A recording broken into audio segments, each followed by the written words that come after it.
kembali lagi di channel kesayangan kita semua, channel yang akan memberitakan seputar Timnas Indonesia. Dan berita panas hari ini, Timnas Indonesia menang melawan Myanmar di Piala AFF. Tapi di balik berita itu banyak kejadian-kejadian yang menarik. Makanya bila penasaran, saksikan dari awal sampai akhir biar kagak salah paham. Tanpa basa-basi lagi, kita langsung saja ke berita pertamanya. Ada apa? Saksikan.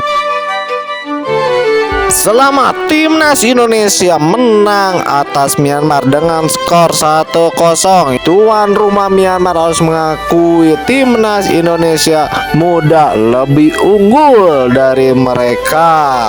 Di babak pertama, Timnas Indonesia permainannya belum terlihat apik. Banyak passing-passing yang salah, banyak juga kontrol bola yang tidak baik menerima bolanya, sehingga bola mudah saja direbut oleh Timnas Myanmar. Untung saja di babak kedua, Coach Sintayong berinisiatif mengganti pemain dan merubah alur bola. Detan in, Asnawi in, Strik in, Kakak out, Niko out, Zanandin out, sehingga permainan lebih nyaman dan enak dilihat. Yang pada akhirnya Timnas Indonesia memasukkan bola melalui tendangan Asnawi akibat skrimit dari lemparan jauh Pratama Arhan. Skor berubah menjadi 0-1 untuk Timnas Indonesia. Kemenangan Timnas Indonesia ini membuat ranking Timnas Indonesia naik satu tangga di 124 yang asalnya 125. Wah, lumayan ya. Sedangkan di pertandingan lain, Laos harus mengakui keunggulan Vietnam dengan skor 1-4. Dan inilah klasemen sementara di grup B. Posisi pertama ditempati Vietnam dan posisi kedua ditempati Indonesia, sedangkan Filipina belum memainkan satu laga pun. Seusai laga, Coach Sintayong pun langsung berkomentar, "Saya tegaskan bahwa saya bukan pelatih yang miskin taktik." Gimana menurut kalian? Apakah Coach Sintayong benar-benar cerdas untuk menangani Timnas Indonesia di Piala AFF sekarang, walaupun hanya menurunkan pemain-pemain muda? Kita pun harus ingat, Sintayong turunkan 7 pemain debutan untuk Timnas senior. Timnas Indonesia berhasil mengalahkan Myanmar meski menurunkan 7 pemain debutan dalam laga perdana grup B Piala AFF 2024. Mereka adalah Cahya Supriyadi, Kadek Arel, Doni Tripamungkas, Afrianto Niko, Zanandin Faris, Arkan Fikri, dan Arkan Kakak. Coach Sintayong menanggapi kenapa Asnawi dan Rafael Strike tidak diturunkan di awal laga. Inilah penjelasannya.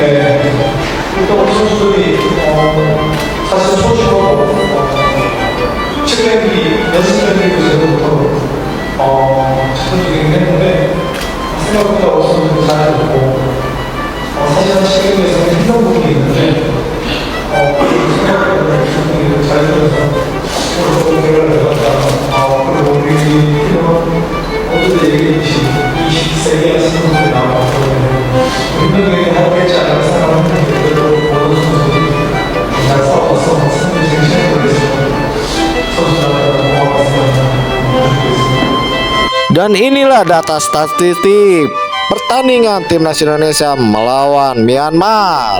Indonesia lebih unggul dalam penguasaan bola dengan 58% dibanding 42%. Ada kejadian menarik seusai laga di mana Timnas Myanmar dicemooh oleh para supporternya. Usai mengalami kekalahan dengan Timnas Indonesia, mungkin karena Timnas Indonesia menurunkan timnas mudanya, para supporter Myanmar tidak bisa menerima kekalahan ini. Yang seharusnya Timnas Myanmar harus menang mudah melawan Timnas Indonesia muda. Berbanding terbalik dengan timnas Indonesia yang disambut meriah oleh supporter timnas Indonesia yang hadir langsung ke stadion di Myanmar. Begitu haru, suka, dan cita supporter timnas Indonesia melihat para pahlawan mudanya berjuang di lapangan. Sebelum kita lanjut ke kabar utamanya, alangkah baiknya subscribe terlebih dahulu. Terima kasih yang sudah subscribe. Semoga kalian sehat selalu, rezekinya pun lancar, amin. Ini jawaban Rafael Strike saat ditanya reporter, kenapa Anda tidak berani memegang bola dalam waktu yang lama? Tak biasanya, Strike, saya ingin melakukannya, tapi saya sadar nyawa lebih penting dari sepak bola. Lihatlah bagaimana perlakuan timnas Myanmar kepada pemain-pemain Indonesia.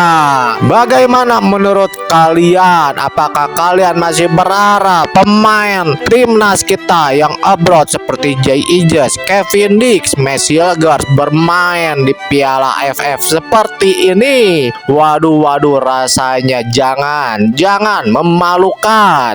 Dan yang terpenting sangat berbahaya. Mimin sih takut pemain cedera seperti Marcelino, Rafael Strike, Asnawi, Pratama Arhan, dan Ferrari cedera. Ini sangat disayangkan kalau itu terjadi, bisa mengganggu persiapan di kualifikasi Piala Dunia.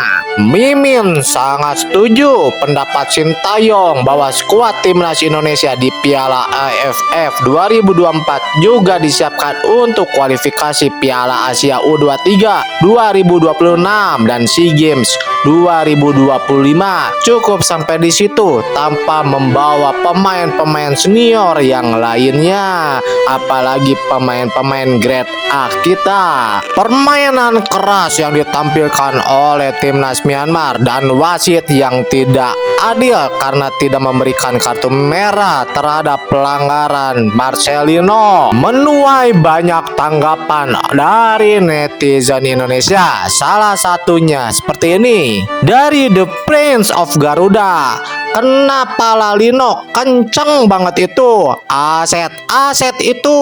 Begitupun juga dari Tio Firza, syukurlah pemain mahal kita nggak ikutan turnamen ini. Bayangin aja itu palanya Messi Legars. Dari Anteng aja 99, Lino tarik aja pulangkan ke klubnya. Bahaya ini, mending panggil M Tahir aja. Sudah jangan Lino. Dari Luci Septia Sets, nih IG-nya langsung saja di spill pelaku headshot kepada Marcelino Ferdinand. Dan juga yang terakhir dari DKDK23, udah paling benar senior nggak turun. Itulah berbagai tanggapan dari netizen Indonesia. Masih banyak lagi tanggapan dari netizen Indonesia. Kita beralih ke kabar pemain-pemain abroad kita.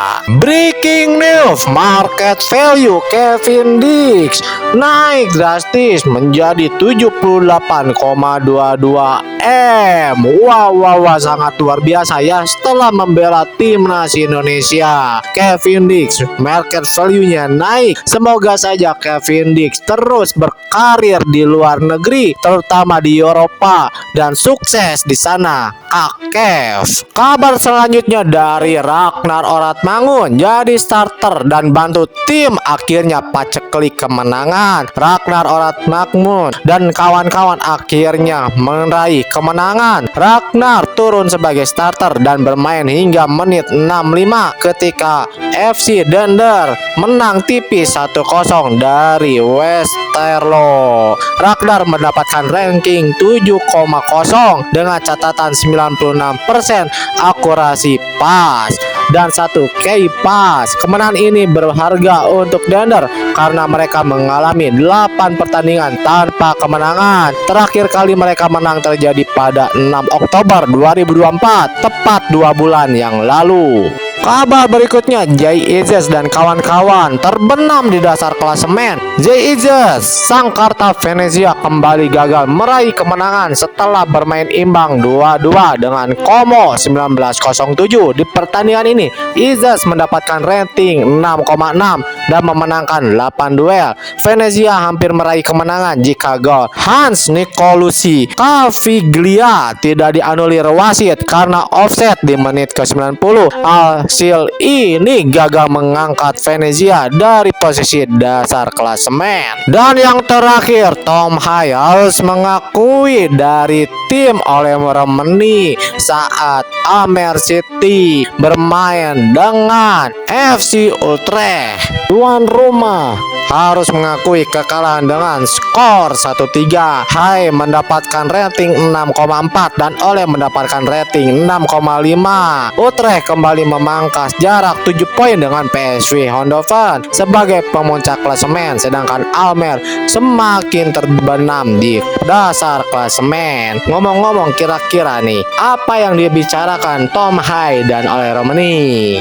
Oke, cukup sekian kabar timnas hari ini. Terima kasih yang sudah mantengin dari awal sampai akhir. Jangan lupa tinggalkan jejak like, komen, dan subscribe-nya. Semoga kalian sehat selalu, rezekinya pun lancar. Kita berjumpa lagi di lain waktu. Bye-bye.